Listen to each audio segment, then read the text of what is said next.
I received an award. Mbona hujakuja na awards tuzione bwana?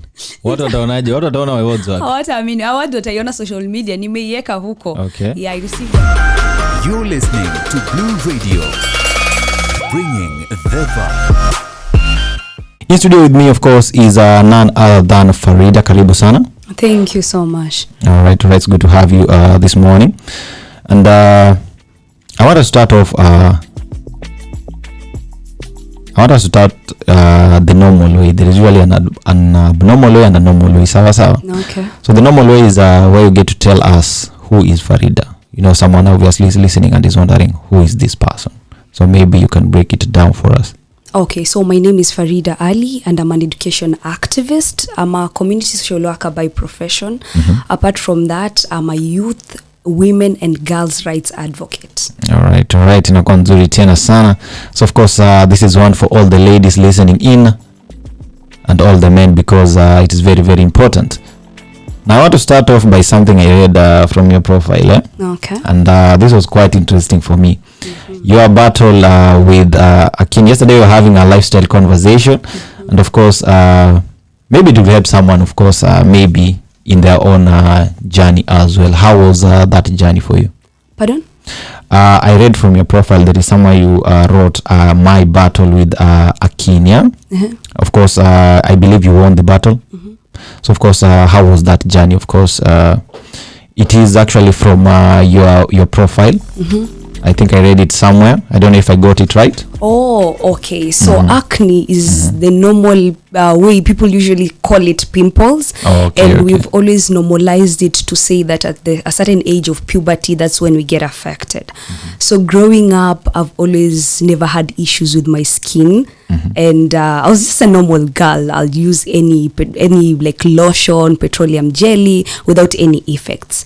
But when I reached the age of 21, I started having breakouts on my face. And it was after COVID, you know. So when you're coming out, everybody's asking you, what happened to your face? And sometimes I would even deny going to having TV interviews or even meeting people simply because I didn't want to get to be asked the question, what happened to your face? And at some point, I always thought that I was very confident.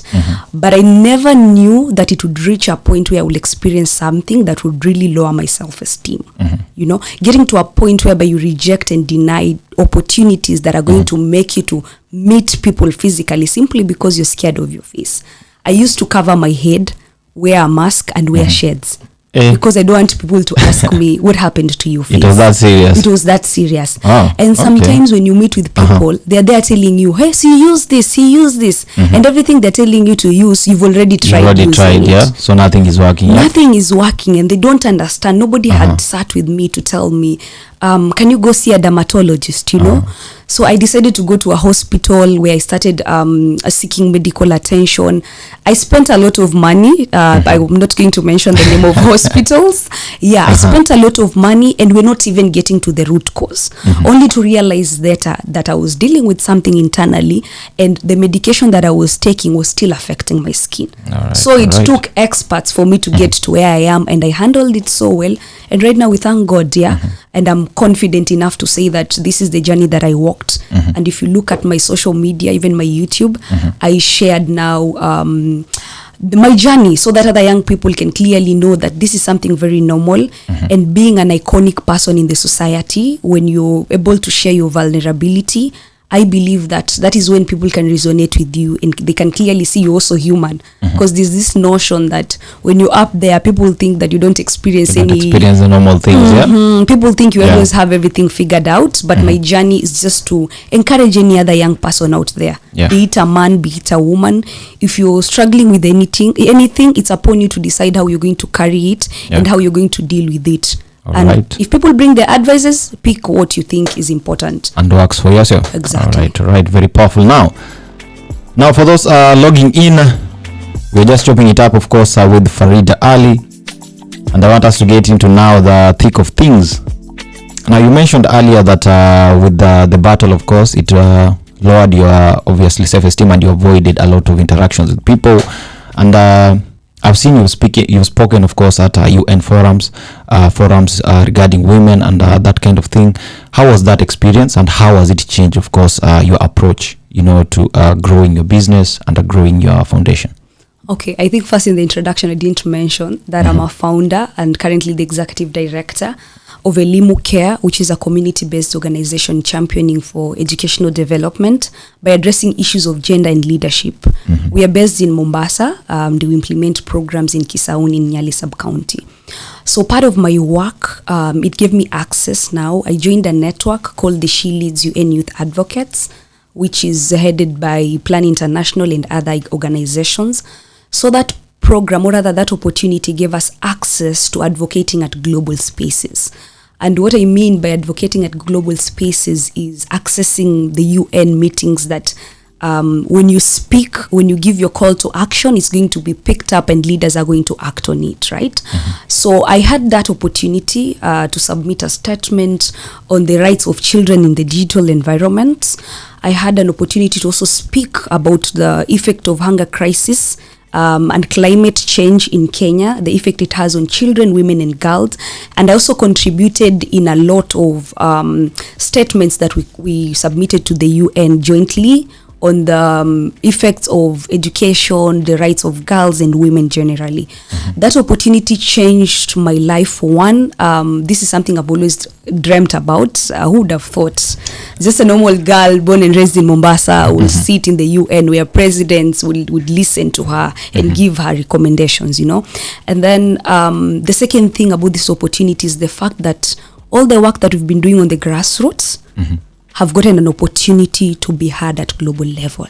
Now, it's interesting you've mentioned the grassroots, yeah? Yeah. So, of course, I want to take you back to the beginning. Where did the passion, to start the foundation come from? Why actually did you start this organization? Wow, that's a very beautiful question. So what happened is, growing up as a child, I was coming from a very a family that struggled financially, and access to education was really hard for me. It took people who I don't even relate with to contribute for me to access education. I was among those children who would be sent home for school fees, and at some point in secondary school, I stayed for like a whole term because of lack of school fees. And even when I was in school, I was very different from other learners. How different?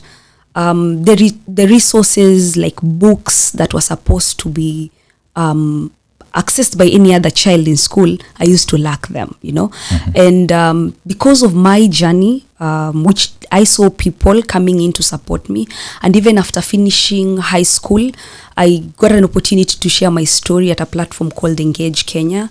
And after that, a family saw my story and they saw my efforts, because I had already started volunteering in different organizations, and they willingly offered to pay my university fees. So as a person who has already experienced that is where I draw my passion for the work that I do. And it is in 2020 during COVID where I had volunteered myself to a youth network. We called it Mutual Aid Kenya, where we were resource mobilizing locally and would visit slum areas of Mombasa, Bangladesh. We would go to those people, help them with sanitizers, provide for them food packages and medicine. And during this time, I saw young girls who were playing outside. And when I asked why weren't they in school, I was being told schools have been closed. But I clearly understand there are learners who are having tutors at home. There are learners who are studying online. But this child from Bangladesh doesn't have electricity. This child from Bangladesh could not afford the internet. This child from Bangladesh could not even afford to have an electronic device that would make them access the e-learning platform. So I took that challenge upon myself, and I asked people around using my social platforms to bring me books, books that your child is not using. Bring them to me. I started collecting the books, and every time we'd go to Bangladesh, I would deliver the books. I extended slowly now to even Kikambala, and I would deliver these books, and still in that community, I would look for young people who are in university. I started with a focus of teachers, those who are taking education in uni, and later made it open to anybody who has a passion. Because I clearly understand that you might be a doctor, but you're also passionate and you also have the ability to take a learner through some lessons. So I mobilized young people in different areas, and they would support these learners. Because I understand they cannot just study alone without the guidance of somebody who has knowledge, because now they were not in school. So after organizing these young people, they were taking the learners through the lessons slowly. Every week they would volunteer their time. That is how Elimu Care actually started.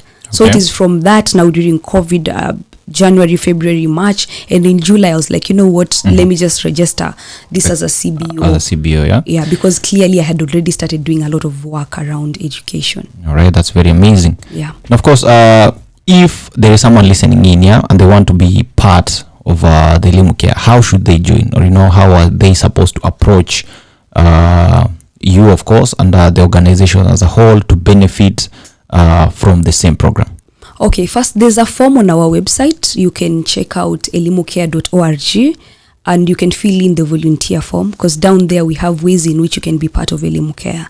You can be a volunteer where you can volunteer your time. You can decide to volunteer your events. We can support your events, which can help us now fundraise for the organization. So go to our website, elimucare.org. We also have a WhatsApp number that is out there on public. That is 0769 676120. 0769 676120. You can write to us on WhatsApp, or you can DM us on all our social platforms, and then we can start the conversation from there. All right. Now, I believe a very, very important last question before we go on a musical break. What makes someone qualify, or rather, what are the qualifications, to benefit from the organization? Because let's say I'm in university, can I qualify, or am I supposed only to be in high school or in primary or ECD? What are those qualifications, so that I can benefit from the organization? That's a very tricky question. You need to make it clear to me. What do you mean when you say you want to benefit? Because now, of course, Elimu Care offers that platform, or of course, books, knowledge, of course, to young people, who need education. Yeah.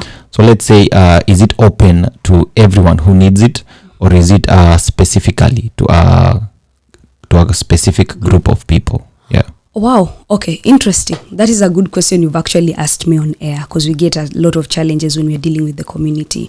So out there, because of the name Elimu Care, people just think that we focus on school education only, but there are a lot of programs that we do outside school that are still geared at creating empowerment and even informing the community, and that is still Elimu, right? Yeah. So as a young person who wants to be I hate using the word benefit, but as a young person who wants to be part and parcel of Elimu Care, we usually put out everything on our social media. Like, let's say if we have an opening or a slot where you can come work with us, we usually put it out on social media. And then the second thing is we have an Elimu Care community group. And in this community group, we share opportunities there. And when we share the opportunities, we also offer assistance, consultancy services, where young people can be helped to write these applications. Because applying for these opportunities, you can have one opportunity that has like 8 essays, and clearly maybe you've never had experience. So this group has brought together young people from across the world, from different countries.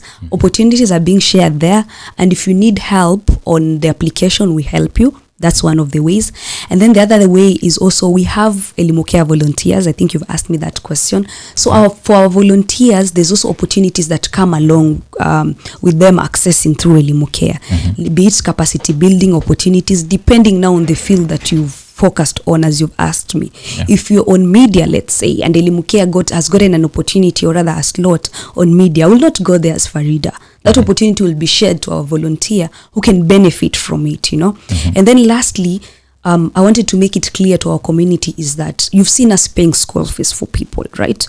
We've cleared school fees arrears for very many learners, and currently we adopted a child who is currently at Sanjeho Girls Secondary School, and we have paid for her 4 years school fees. 4 years? 4 years. Wow. Right now she's just going to school for the next 4 years. And when people see that, a lot of parents now call us, Nataka bursary, I want bursary. We are not offering bursaries.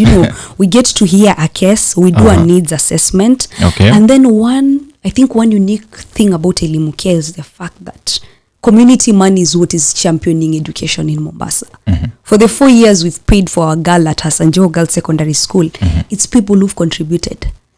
Okay, the community, yeah? The community The itself community. have contributed that money, and we hold ourselves accountable, bring receipts, share with them an update on how the money has been spent, and how do we pick a case? Because in a day we've received like more than 10 cases. In these 10 cases that we receive, those that are beyond our capacity, we do referrals, because there are some cases that are supposed to be handled by the Department of Education, the county, you know, and sometimes we even recommend these people to go back to their leaders because they elected them and their leaders have a role to play. So the cases that are so critical after doing an assessment is what we choose to intervene and ask the community to give us resources so that we can support these learners to access education. All right. So of course, if you are logging in, this is the Breakfast Vibe, and we are chopping it up, of course, with Elimu Care founder and CEO, Miss. Is it Miss? Faridah. It is Faridah. All right. So gonna be hitting the musical streets one more time. When we come back, we'll be coming through, of course, with the Did You Know segment this morning, and I'll give you a heads up. Did you know that Faridah is a writer? So yes, when we get back, she'll be telling us a little bit about the writing aspect. She is a writer, or she isn't. You are not a writer. I am a writer. Okay. Let me check that. Yeah, I'm a writer. You're a writer, yeah. So I saw one of your articles about. Let me get my notebook because this one is actually very interesting. I found it quite interesting, yeah. So of course, ending menstrual stigma. I don't know if you remember this one. Yeah, I do. So of course, the other day we had a period man coming through on the drive show, I believe, and he was talking about how this is not actually communicated to young people. So how is it important to educate one another, and more importantly, men and young girls on the same. Okay, so when you say I'm a writer, let me put it out there. Is part of the advocacy work that I do. We get to submit statements to the government and even to the international bodies like the UN. And sometimes I express myself now through writing, and especially on different topics that are on the community. So back to the topic that you've asked me, because I once shared about ending period stigma. You see, what is actually happening in our community and some of the work that we are doing is the fact that people are not informed. And that is why Elimu Care is also there, is existing in this community. We've taken these things so normal, and actually times have changed. So when I was growing up, Mimi Pia, it's not that long ago when I received my first periods, because I received my first period when I was in class 8, when I was 13 years old. And I remember I was those stubborn children. So during the guiding and counseling sessions, when people are being told about, hey, this is how you change your pad, me, I was laughing. And during this session, I was told, now you're not going to attend this session, because I remember we were two of us who were very young and we had not received our periods, and we were already in class 8. And these sessions were for class 7 and 8. So I was told, you'll stay outside. You see, I was missing out. And at home, people always thought, huyu ni mdogo. Nobody even started having this conversation with me. And when I received now my first periods, me, I thought I was sick. I wanted to be taken to the hospital. But imagine if my teacher or if my parent or anybody in the community had informed me and told me, Faridah, apart from what we study in biology, knowing that girls menstruate, this is how it comes, and when it comes, this is how you should handle it. You should wear your pad, you should do this, you should change, this is how you change your pad. I mean, how I receive it, and even the stigma now, because sometimes even stay in your clothes and nobody is there to tell you, hey, it's okay.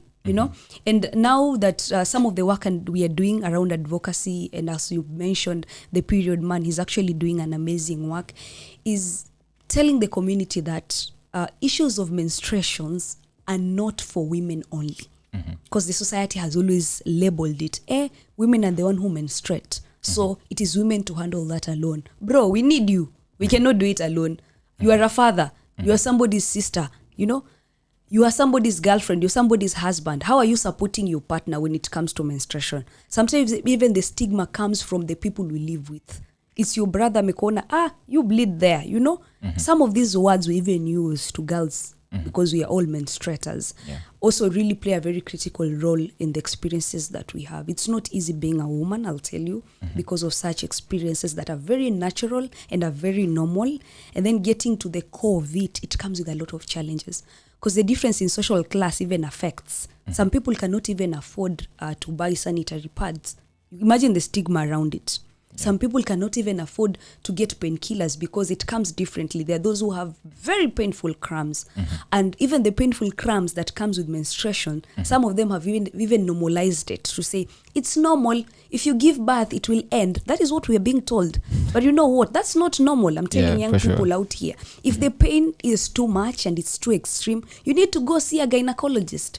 You know, there are also health-related issues. I don't want to go deeper that are related to menstruation. So it's not just a simple thing. And we need your support as men. It's a conversation that everybody needs to be there. Our leaders, because they go to those parliament rooms. We have sanitary pads that are being taxed in Kenya. But if you look at other countries, sanitary pads are not being taxed. Currently, as an education advocate, we are advocating for the for comprehensive sexuality education to be incorporated in our curriculum. But when we talk about comprehensive sexuality education, people out there are like, you want to teach watoto wetu tabia mbaya. But that's not it. It's going to come with the package of information needed for a learner to clearly understand there's menstruation, this is how it's being handled, there's body changes, this is what will happen to my body, this is what I'm supposed to handle it, you know. So such information is important, and we really need our leaders, because they're the ones who are going to push for those laws in our parliament and policies. Our leaders are the ones who are going to make sure that these things that we are talking about, even having free sanitary pads, it needs to be budgeted for. I will make noise out here, but who plays a role? It's the leaders, because they really need to invest in budget for it. So it's a leadership issue. We need men in the conversation, you know, because everybody plays a critical role in this community. So your support means a lot, and that is why we have men like the period man. I don't know about you, if you're in for the cause, to support us.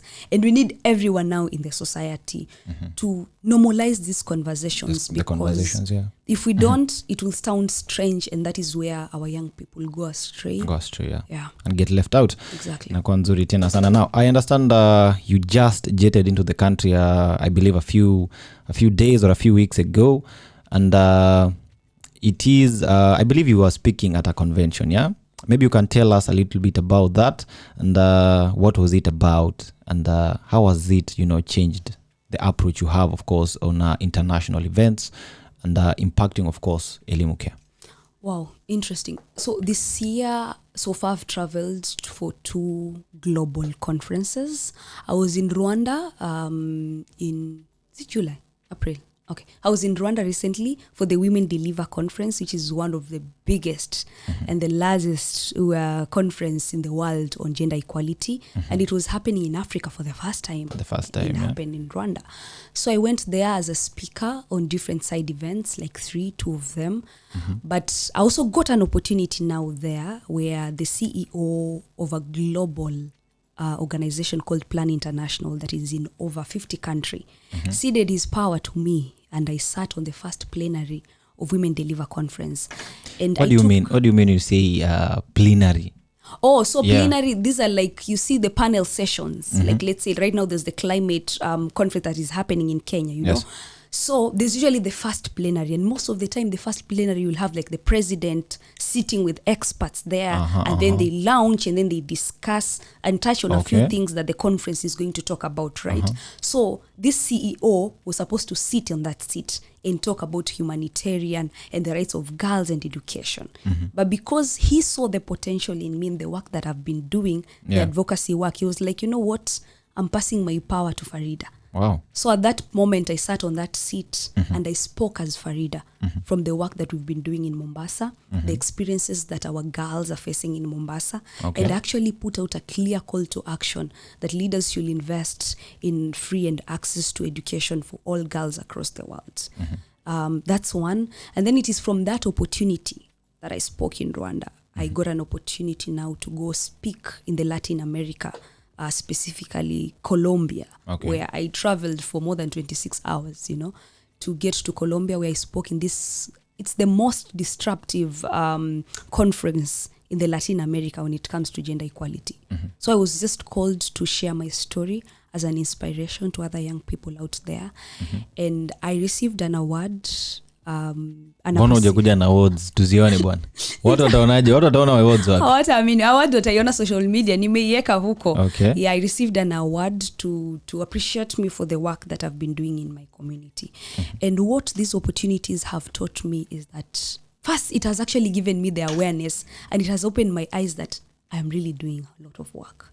Because at first, when you're passionate, you just keep doing the work. You're not even thinking about, this work can take me this far.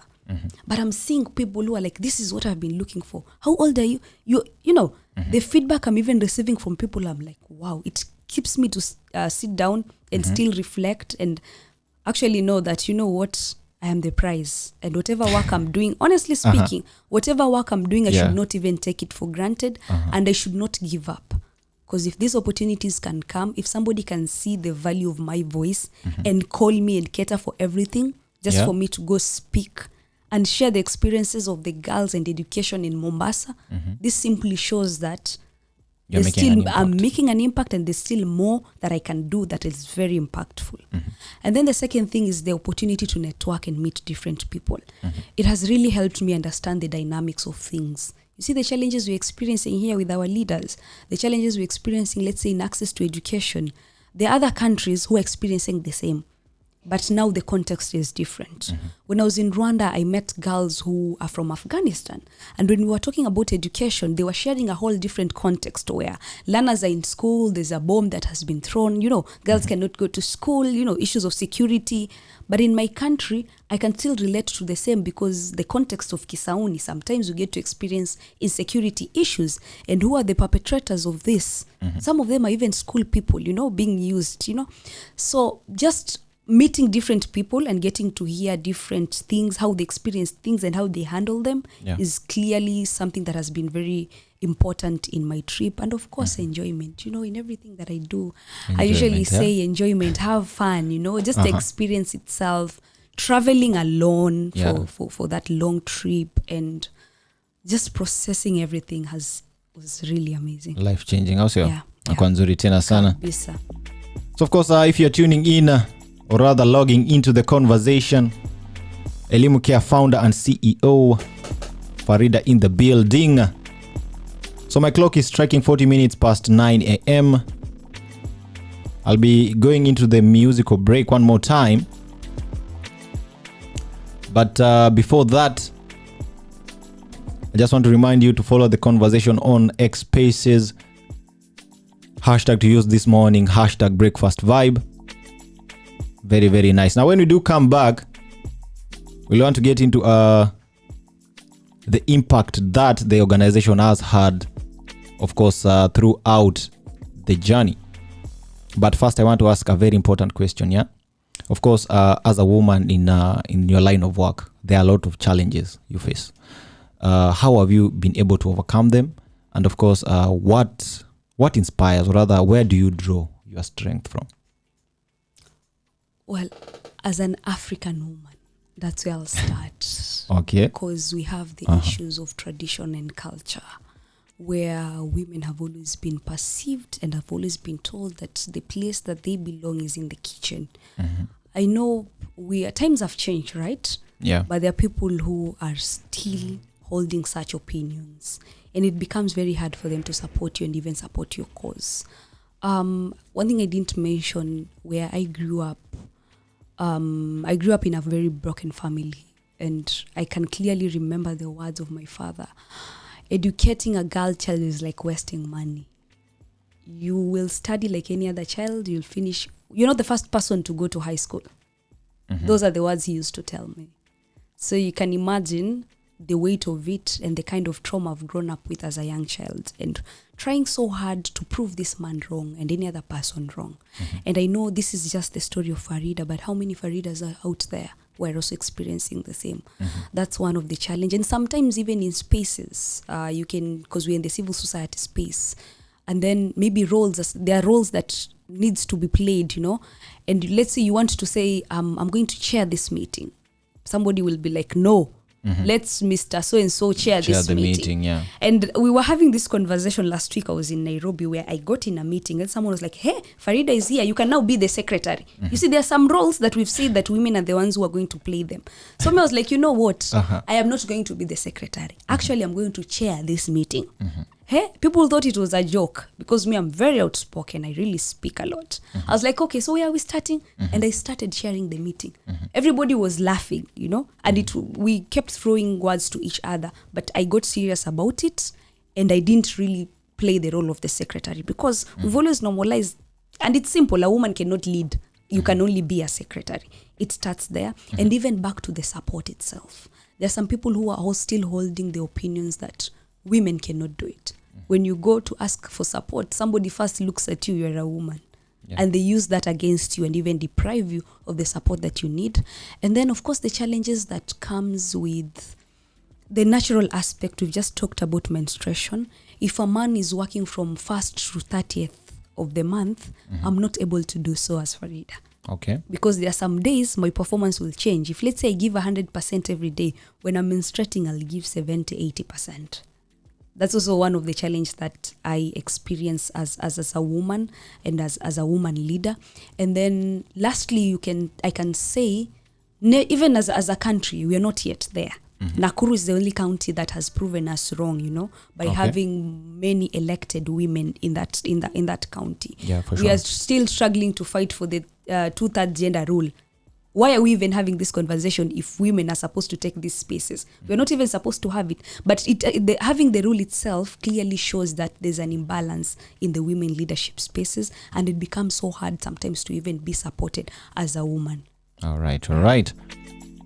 Very powerful words, of course, from Faridah this morning. I would say fierce.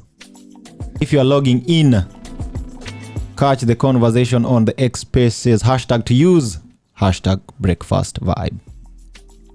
Now I want us to get into the final bit of things, and of course my final question is of course we are slowly approaching KCPE for class 8, and I saw in your website you donate, of course, geometrical sets to these students. How do you identify the students to donate them to, and specifically which schools that need these kind of instruments?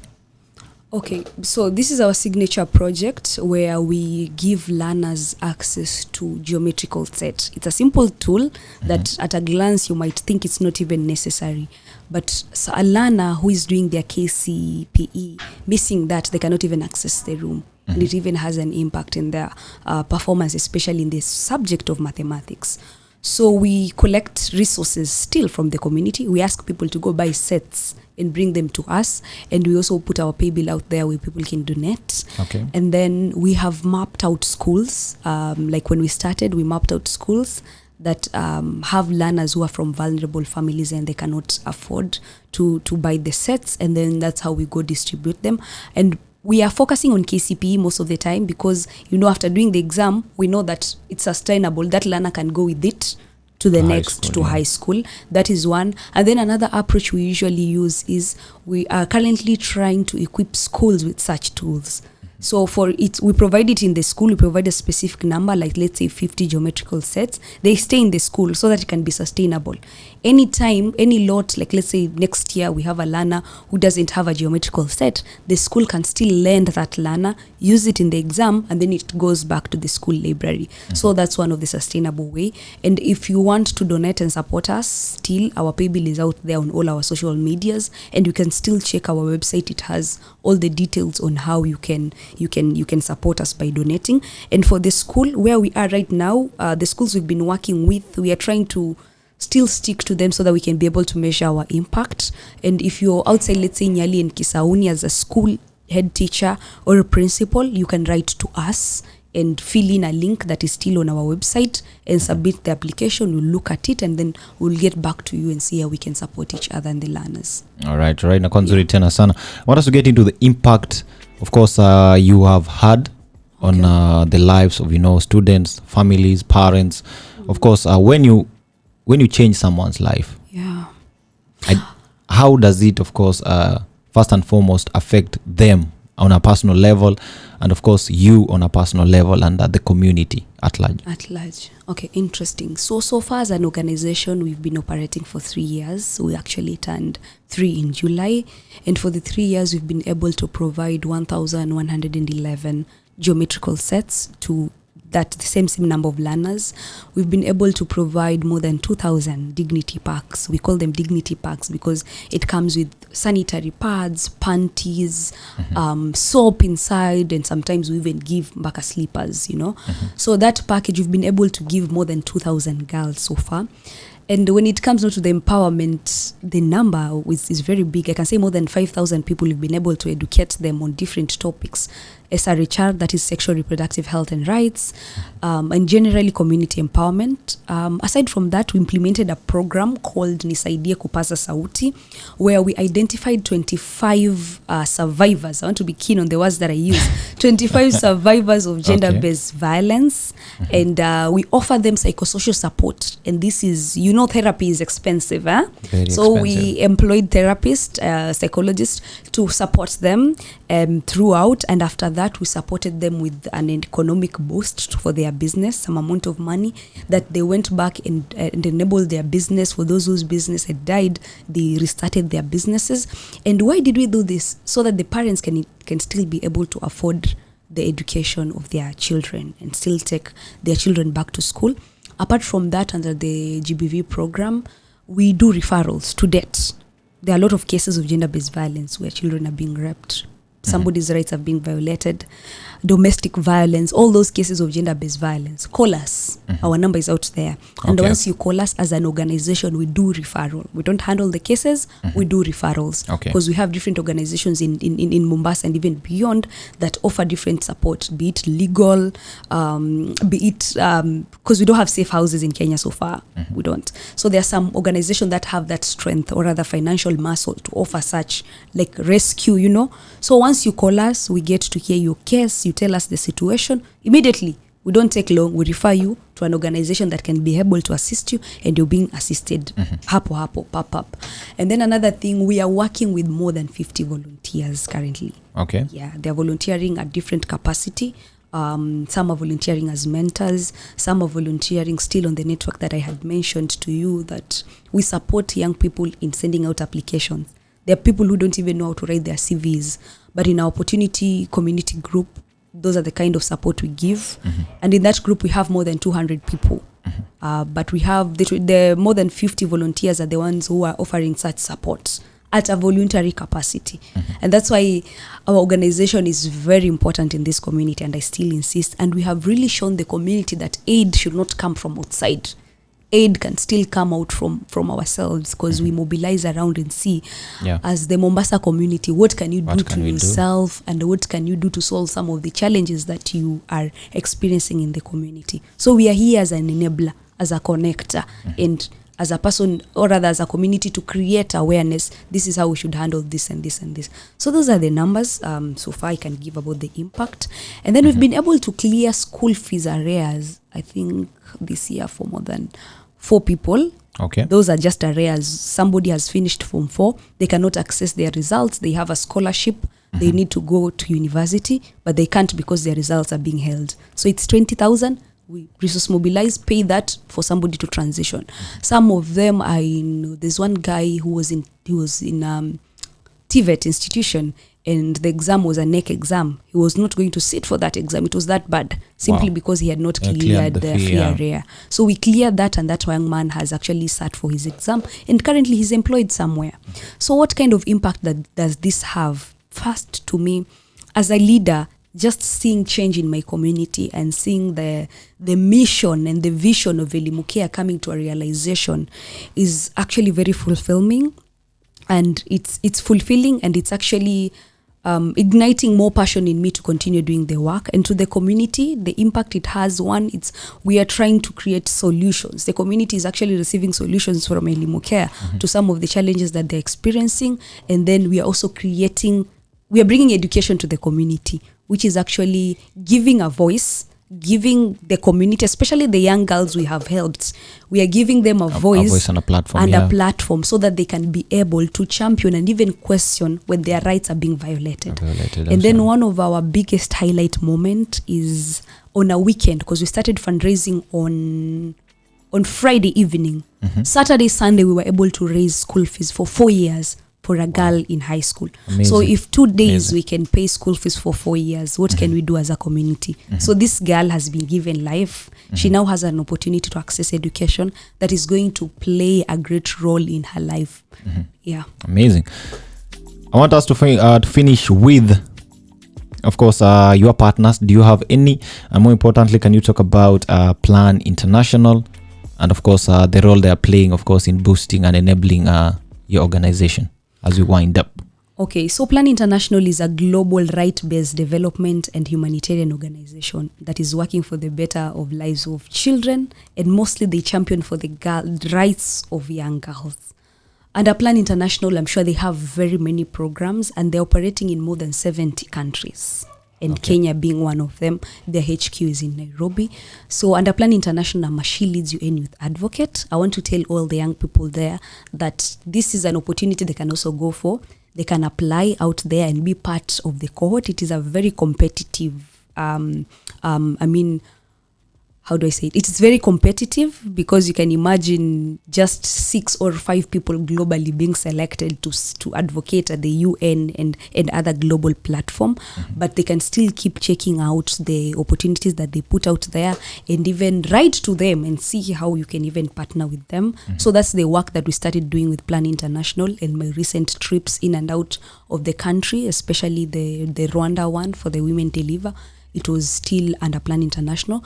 Currently, I'll not say much, but hopefully we'll be partnering with them, and we'll be receiving support, maybe, who knows, to continue doing our work. You know, some things when you've not reached the conclusion, you cannot talk about them. Cannot give the details. Yeah, but they are a very important partner. I've seen them partnering with different organizations, especially in Mombasa, to implement programs around the rights of young girls.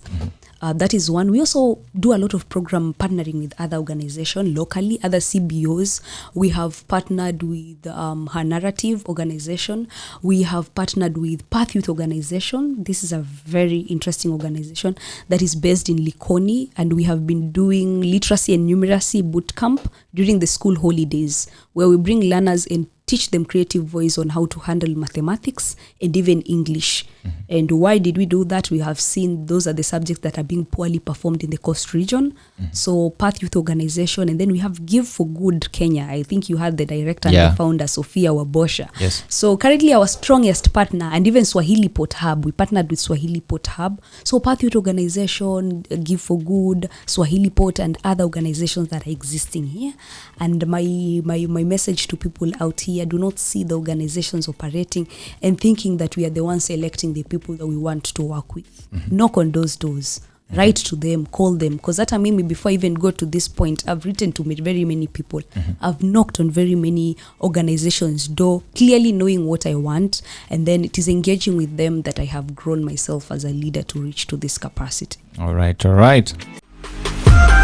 You're listening to Blue Radio, bringing the vibe.